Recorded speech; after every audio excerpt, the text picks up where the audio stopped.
எப்படி இருந்தா அப்படி இருக்கும்? எல்லாருக்கும் இளைப்பாறுதல் இல்லை. வேலை செய்து ரெஸ்ட் எடுக்கவும் முடியல, வேலை செய்யவும் முடியல, இளைப்பாறுதல் அற்று போன ஒரு காலத்தில் வந்து விட்டோம். ஆனால் இன்னைக்கு 7 காரியத்தை உங்களோடு பகிர்ந்து கொள்ள விரும்புகிறேன். நம்பர் 1, ரொம்ப எளிமையான பகுதி. மத்தேயு எழுதின சுவிசேஷம் 11ஆம் அதிகாரம் அதனுடைய 28வது வசனத்தை வாசிங்க பார்க்கலாம்.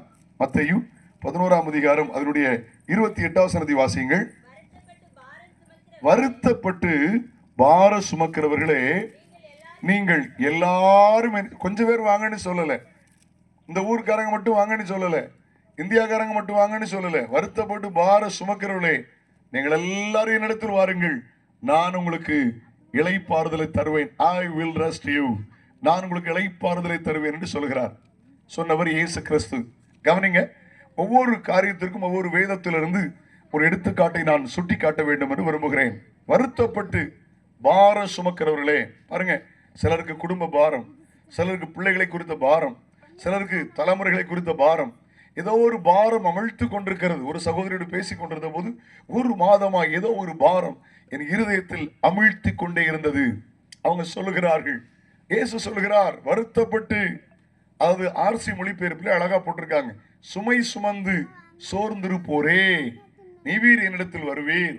வருத்தப்பட்டு பார சுமக்கிறவர்களே, எல்லாரும் என்கிட்ட வாங்க, நான் உங்களை இளைப்பாறுதல் தாரேன். அதுக்கு அர்த்தம் என்ன தெரியுமா? மந்திரவாதிகிட்ட போயிடாதுங்க, ஐயோ பிரச்சனை அதிகமாயிரும். குறி சொல்றவன்ட்ட போயிடாதுங்க, சோசியக்காரன்ட்ட போயிடாதுங்க, ஜாதக எழுதுறவன்ட்ட போயிடாதுங்க, ஏமாந்து போயிடாதுங்க. இயேசு சொல்கிறார், என்னிடத்தில் வாருங்கள், நான் உங்களுக்கு இளைப்பாறுதலை தருவேன். கை உயர்த்தி அல்லேலூயா சொல்லுவோமா? எங்கேயோ போய் இளைப்பாறுதல் கிடைக்கும் என்று எண்ணி ஏமாந்தவர்கள் ஏராளம். நண்பர்கள் இளைப்பாறுதல் தருவார்கள் என்று நண்பர்களால் வஞ்சிக்கப்பட்டவர்கள் ஏராளம்.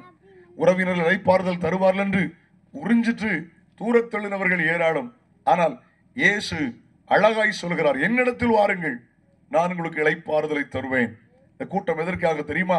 இந்த கூட்டம் எதற்காக தெரியுமா? நீங்கள் இயேசுவிடத்தில் வர வேண்டும் என்று ஆண்டவர் விரும்புகிறார்.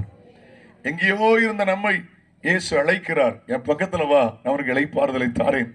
வியாதியினால் இளைப்பாறுதலை இழந்து போனாயோ, கடன் பிரச்சனையினால் இளைப்பாறுதலை இழந்து போனாயோ, ஏதோ ஒரு காரியத்தினால் உங்கள் இளைப்பாறுதலை இழந்து போனீர்களோ, இளைப்பாறுதலை என்னிடத்தில் வாருங்கள், இளைப்பாறுதலை தருவேன் என்று ஆண்டவர் சொல்லுகிறார். ஆண்டவர் இளைப்பாறுதலை தர விரும்புகிற ஆண்டவர். ஹல்லேலூயா. நீங்கள் கவலையோடு இருப்ப தேவ சித்தம் அல்ல, நீங்கள் பிரச்சனையோடு இருப்ப தேவ சித்தம் அல்ல, நீங்கள் போராட்டத்தோடு இருப்ப தேவ சித்தம் அல்ல, நீங்கள் வியாதி வறுமையோடு இருப்பது தேவ சித்தம் அல்ல. இளைப்பாறுதலை தர வேண்டும் என்று இயேசு விரும்புகிறார். கை உயர்த்தி ஒரு சொல்லுங்க பார்க்கலாம். ஹல்லேலூயா. ஆமென். முதல் குறிப்பு, எப்படி இளைப்பாறுதல்? இயேசுவிடத்தில் வந்தால் இளைப்பாறுதல்.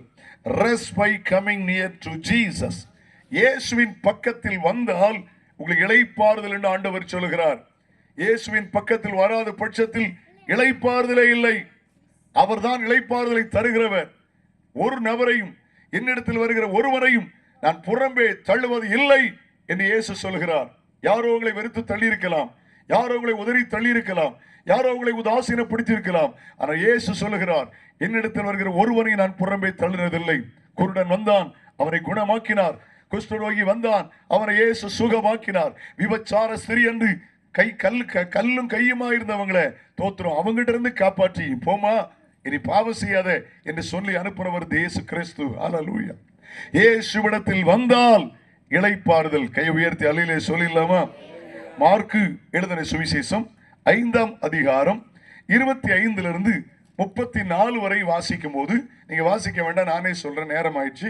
மார்க் எழுதின சுவிசேஷம் 5ஆம் அதிகாரம் 25 34 வரை பெரும்பாடுள்ள ஒரு ஸ்திரீ, அவளை குறித்து எழுதியிருக்கிறது. அநேக வைத்தியர்களால் வருத்தப்படுத்தப்பட்டு சற்றாகிலும் குணமாகாமல், சொல்லுங்க சொல்லுங்க சத்தமா சொல்லுங்கம்மா, சற்றாகிலும் குணமாகாமல் அதிக வருத்தப்படுகிற போது, கவனிங்க, வருத்தப்பட்டு பார சுமக்கிறவர்களே என்னிடத்தில் வாருங்கள் என்று இயேசு சொன்னாரே, அதிக வருத்தம், குணமாகவில்லை என்கிற வருத்தம், பணமெல்லாம் செலவழித்து விட்டது என்று வருத்தம், குடும்பங்கள் கைவிட்டது என்கிற வருத்தம், இழந்துருவாங்க தெரியுமா? பாருங்க, மருத்துவ செலவுக்கு ரொம்ப அதிகமாகும். ஆமா, கவனிங்க, அரசு மருத்துவமனை தாண்டி தனியார் மருத்துவமனைக்கு போனால் நிறைய பணம் ஆகிறது. அவங்க அந்த மருத்துவமனைக்கு ஏற்ற, அவருடைய வசதிக்கு ஏற்ற செலவு அதிகமாகி விடுகிறது. ஹலோ, ஒரு சகோதரன் சிரிப்பா சொன்னார், அது அப்படி பதிவு செய்யப்பட்டிருக்கிறது. அது சொன்னாரா, இருதய வியாதியில் அவர் மருத்துவமனையில் சோமாய் போனாராம். அப்போ டாக்டர் கேட்டாங்களா, கடைசியாக நீங்கள் எப்போ அந்த ஹார்ட்டில் வலியை ஃபீல் பண்ணீங்கன்னு.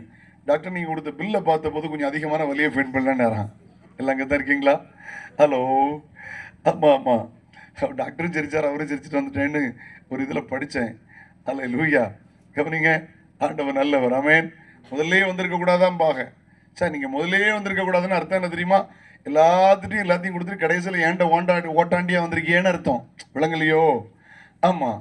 வருத்தப்படுத்தப்பட்டு நாட்டு வைத்தியர் அவர் இவர் ஒவ்வொருத்தராக ஒன்று சொல்லி, அது எப்படி இருக்கும் இப்படி இருக்கும் சொல்லி படித்த அறிவில் ஏதாவது ஒன்று சொல்லி, நல்ல தப்பு இல்லை. வைத்தியர்கள் தேவைதான். மருந்தும் கைவிடும், மருத்துவம் கைவிடும், இயேசு கைவிட மாட்டார். கையை உயர்த்தி அல்லையிலே சொல்லுங்களேன். ஆமேன். ஒன்றுக்கு போய் ஒன்றை கவனிக்க போய் இன்னொரு பிரச்சனை அநேகர் இருக்காங்க. எனக்கு தெரிஞ்ச ஒரு நல்ல குடும்பத்தில் உள்ள ஒரு பெரிய சகோதரி, இன்னைக்கு அவங்க இறந்துட்டாங்க. ரொம்ப நல்லவங்க, பெரிய மருத்துவமனை. அந்த மருத்துவமனை அவளை ரொம்ப நேசிப்பாங்க, அவங்க ஊழியம் செய்வாங்க, அப்படிப்பட்டவங்க அவங்க. ஆனால் அவங்களுக்கு ஆப்ரேஷன் பண்ணும்போது தவறாய் பண்ணிவிட்டார்கள். பலகீனம் இல்லாத இன்னொன்றை ஆப்ரேஷன் பண்ணி விட்டார்கள். அதுக்காக வருந்தினார்கள் பிற்பாடு. யோசிச்சு பாருங்க, அப்ப எப்படி நடந்திருக்கும். பெரிய மருத்துவமனை, எனக்கு தெரியும், நேசிக்கிற குடும்பம். அவர்கள் வருத்தப்படுத்தப்பட்டு சற்றாகிலும் குணமடையாமல் வருத்தப்பட்டு கடைசி என்ன முடிவு பண்ணாங்க? கவனிங்க, வாசிங்க. இயேசு கிறிஸ்துவை குறித்து என்ன கேள்விப்பட்டிருக்காங்க? அவர் மரித்தோரை உயிரோடு எழுப்புகிறார், சப்பானியவர் என்ன செய்கிறார்? நடக்க பண்ணுகிறார், ஊமையனை பேச பண்ணுகிறார், செவிடனை கேட்க பண்ணுகிறார். இயேசு கிறிஸ்துவை குறித்து கேள்விப்பட்டாங்கம்மா. இந்த கூட்டம் வேற ஒண்ணுக்கு இல்லை, நீங்க கேள்விப்பட்டது போதாது, இன்னும் கொஞ்சம் கேள்விப்படணும். அதுக்காக தான் அந்த கூட்டத்தை கர்த்தர் ஏற்பாடு பண்ணியிருக்கிறார். கையை உயர்த்தி அல்லையிலே சொல்லுவோமா? ஆமேன் சொல்லுங்க. ஆமேன். வரணும், வந்தா அது ஆசீர்வாதம். சரியா? கூட்டம் வரணும். 10 சொன்னாங்க, திரளான மக்கள் வருவாங்க, வரணும். நான் கடந்த 2 வாரத்துக்கு முன்பதாக வெளிநாடுகளில் ஊழியத்துக்கு போயிருந்தேன். ஒரு கூட்டத்தில் பார்த்தேன், 75,000 மக்கள் இருந்தாங்க. எறும்பு கூட்டம் மாதிரி இருக்கும், ஆச்சரியமா இருக்கும். இரவு 6 மணிக்கு கூட்டம் ஆரம்பிச்சு ராத்திரி கூட்டம் முடியும் போது எப்போ முடிஞ்சதுமா? 11:30 மணிக்கு முடிஞ்சது. நான் அந்த கிரவுண்ட்ல இருந்து வெளியில போகும்போது 12 மணி ஆச்சு. ஜனங்கள் வருகிறார்கள், ஆண்டவரை ஆராதிக்கிறார்கள். அதே எழுப்புதலை நம்முடைய தேசத்திலும் கர்த்தர் கட்டாயம் தருவார். ஹல்லேலூயா. ஆண்டவருக்கு என்னாலும் மகிமை உண்டாகட்டும். என்னை கவனிக்க அன்போடு கேட்கிறேன். இயேசு கிறிஸ்துவை குறித்து கேள்விப்பட்டாள். கவனிங்க, எப்படி இயேசுவிடத்தில் வருகிறது?